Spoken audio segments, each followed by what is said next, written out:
¿Cómo era Benedicto XVI en la cercanía? En la cercanía, pues lo puedo decir de mi último encuentro con él, que fue el 15 de febrero de 2017, y en Mater Ecclesia, ¿no? Ese pequeño convento que hay en el Vaticano, y me llamó profundamente la atención que, claro, estar de repente así, pues ante una persona que es digamos, un océano, un mar sin orillas de sabiduría, ¿no? Pues estar de repente pues, ante un niño. Pero a mí me gusta aquí añadir rápidamente en el sentido evangélico de la palabra, ¿no? Es decir, si no os hacéis como niños, no entraréis en el reino de los cielos, ¿no? Esa humildad, esa sencillez, ¿no? Combinada con esa sabiduría es lo que yo diría que es lo que le caracteriza. Y usted ha dicho en varias ocasiones que para usted era un referente. ¿Eso es lo que le llamaba más la atención de Benedicto XVI? Un referente en el sentido de que siempre ha sido como un faro muy potente que le lleva a uno al buen discernimiento, ¿no? A mí esto me gusta suscribirlo con un cuento, ¿verdad? Que él narra al comienzo de su gran libro, Introducción al Cristianismo, ¿no? Allí pues habla de un cuento, ¿verdad? De Juan el Afortunado, que recibe unos lingotes de oro, pero, ¿no? Y así lo va comentando también Ratzinger, ¿no? Un libro muy conocido, con muchas ediciones, pero lo va cambiando por un caballo, por una vaca, por un ganso, por una piedra de alfilar, ¿no? Y, o sea, que lo va desmejorando todo. Bueno, ¿qué es lo que ha hecho siempre Benedicto? Llevarnos por la cascada hacia arriba, hacia el manantial, hacia la verdad, ¿no? Así es el lema, su lema episcopal es colaborador de la verdad, ¿no? Una verdad sin paliativos, ¿no? Él era muy dialogante, pero no el political correctness, no siempre políticamente correcto, ¿no? Es decir, pero siempre la verdad por delante. Bueno, y dentro de esa verdad, de esa búsqueda de la verdad, sí que emprendió una lucha contra la pederastia y la corrupción en la Iglesia. Efectivamente, y además de un modo, yo diría, radical, porque él fue el primero que aplicó el tolerancia cero, ¿no?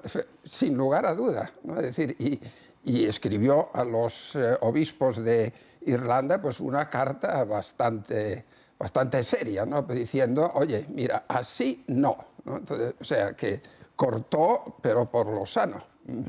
Y esto le trajo problemas, complicaciones, porque, por ejemplo, el Osservatore Romano, el periódico de la Ciudad del Vaticano, denunció a principios de 2012 que Benedicto XVI era un pastor rodeado por lobos. Sí, bueno, vamos a ver, esto de estar rodeado de lobos, ¿no? De personas que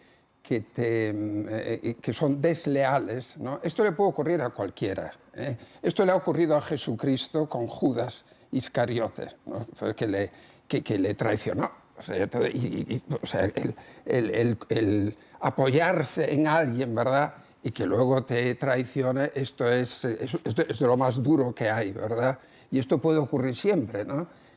Pero yo creo que Benedicto XVI ha puesto siempre todos los medios, ¿no? Pues para abordar también estos temas sumamente espinosos, ¿no? Por los que él tuvo que sufrir muchísimo.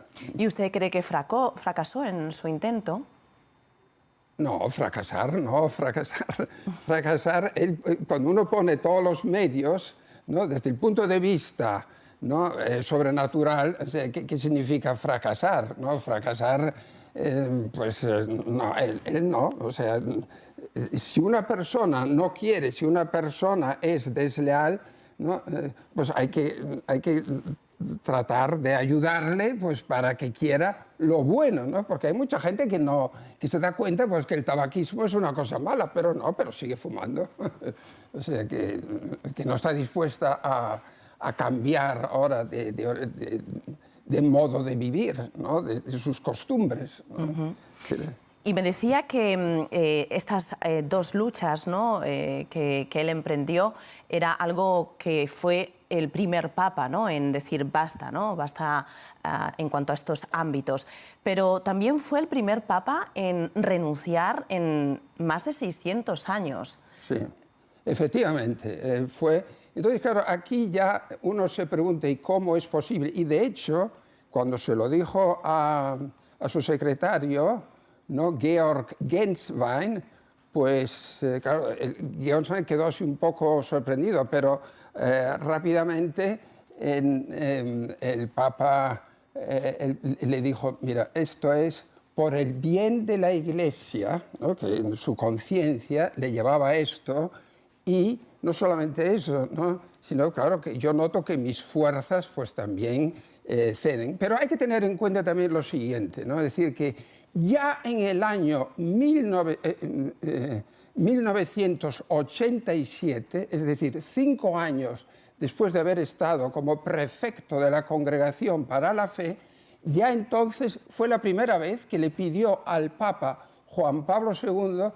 por favor, líbreme de este cargo, que me vuelvo a Bayern y a mi ciudad, a mi lugar, ¿verdad?, de nacimiento, ¿no? Eso fue la primera vez. Pero luego, en el año 1991, él tuvo un derrame cerebral. Y entre 1991 y 1993, él tuvo que sufrir mucho, porque en el año 93 tuvo una embolia ocular que le dejó prácticamente ciego del ojo izquierdo. Por supuesto, ahí nuevamente le pidió a Juan Pablo II, por favor, déjeme usted volver. Y Juan Pablo II diciéndole nuevamente, no, tú aquí conmigo, aquí te quedas, ¿no? Aquí, mientras yo sea papa aquí. O sea que esto también hay que tenerlo en cuenta, ¿no? Y los últimos años de su vida, una vez que renunció, han sido en la tranquilidad, ¿no? Y en el silencio, ¿no? El silencio, eso es lo que él subrayaba mucho, ¿no? Es decir, en silencio, en contemplación, ¿no?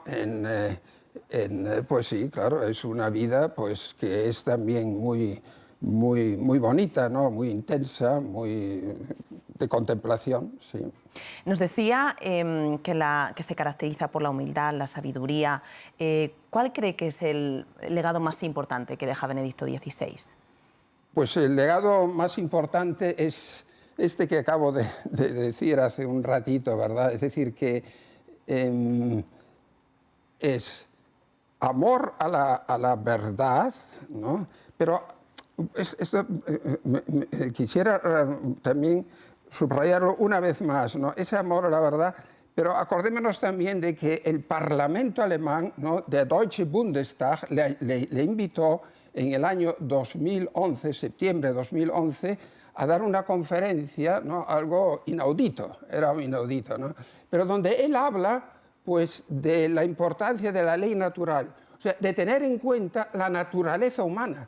¿No? Es decir, una persona que tiene en cuenta la naturaleza es que le va mejor, es que actúa mejor, es que sus genes actúan de un modo mucho más positivo, ¿no? Y esto es así, la persona buena disfruta más de la vida, ¿no? Y estas son cosas que también el Papa Benedicto, pues también él que toca tantas teclas, ¿verdad? Por un lado, la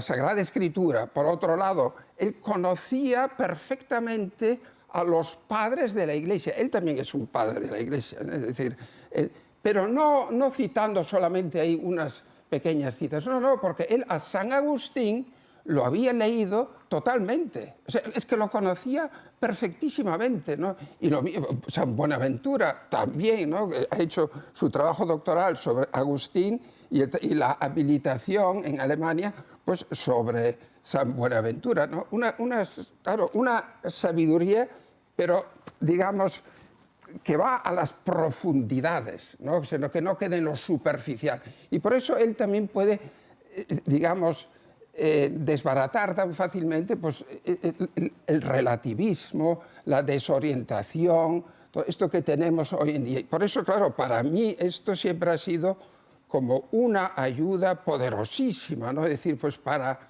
el buen discernimiento en todo momento. Y ahora que Benedicto XVI ha fallecido, vuelve a aparecer la hipótesis de una posible renuncia del Papa Francisco. Bueno, esto es una cosa muy personal de cada uno y esto no se puede negar, ¿no? Es decir, pues sí, efectivamente, si lo ha hecho Benedicto y si ahora el Papa Francisco se ve falto de fuerzas o con el mismo argumento, ¿no? que el de Benedicto es por el bien de la Iglesia, ¿no? Pues muy bien, hay que respetarlo, ¿no? Pero esto siempre yo pienso que es algo personal de cada uno, ¿no? Estamos viendo miles de personas que están pasando por la capilla ardiente para dar su último adiós, ¿no?, a Benedicto XVI. ¿Cómo cree que va a ser el entierro del jueves? Bueno, pues como son los entierros, ¿no? Pero yo ahí diría sobre todo pues que digamos, la dimensión sobrenatural. Él ha escrito todo un libro sobre escatología. Cuando él estaba de profesor en Ratisbona, ¿no?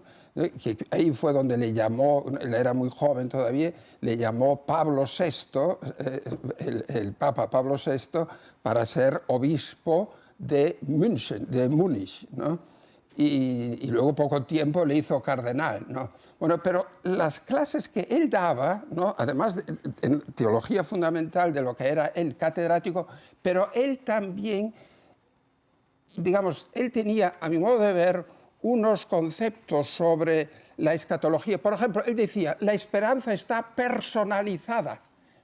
O sea, ahí lo importante no es el tiempo, el lugar, lo importante es el encuentro con Jesucristo, ¿no? El encuentro con Jesucristo. Esto es lo más importante.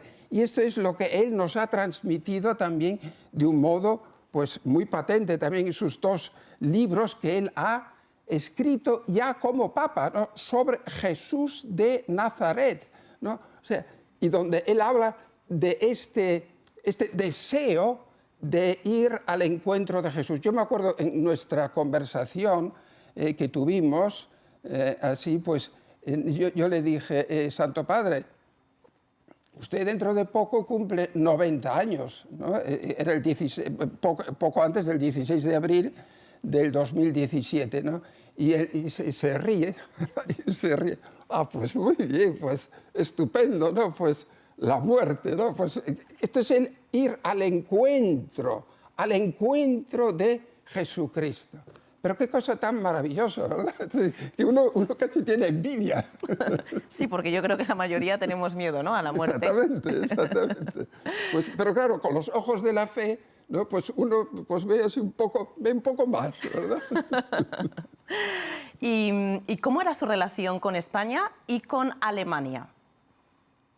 No, pues él quería a España, le quería muchísimo, ¿no? Y de hecho pues ha hecho varios viajes aquí a España, ¿no?